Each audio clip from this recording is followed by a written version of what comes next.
Special Purpose Vehicle Model. As an investment company, IL&FS has no business of its own. It invests in subsidiaries, chiefly in infrastructure, financial services, and education, which in turn invest in subsidiaries and associates executing projects. Again, the financial services entity invests in infrastructure and real estate, including in companies of the holding company. Generally, money is expected to flow back from the subsidiaries as dividends, interest payments on loans from the parent, and even sale of these subsidiaries or associate companies. However, during crisis, these payments get backed up.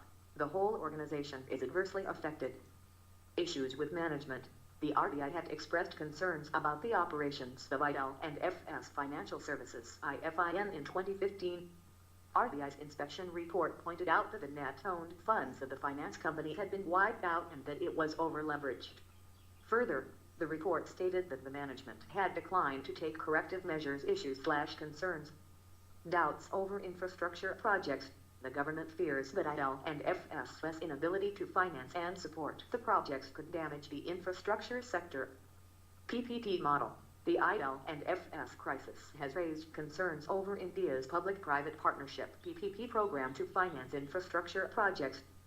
India's PPP model in infrastructure has been crippled by delays, the poor health of sponsors, stressed assets, and the reluctance of banks to provide funding has derailed many plans' credibility of rating agencies.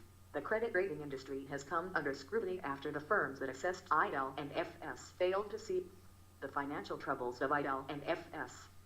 This is because of undue weightage given to IL&FS's parentage. The strength of the investors in the parent company and IL&FS was considered equal to a sovereign/public sector firm. This overrode the research and evaluation of underlying business and its ability to sustain and survive, and failed to predict the crisis. Accountability. Despite RBI raising concerns over the financial health of IL&FS, the company's management failed to take corrective measures, thus raising concerns over transparency, accountability, and corporate governance of such companies. Regulation. Unlike traditional banks, NBFCs are not strictly regulated. The IL&FS crisis has raised concerns over the regulation of such entities.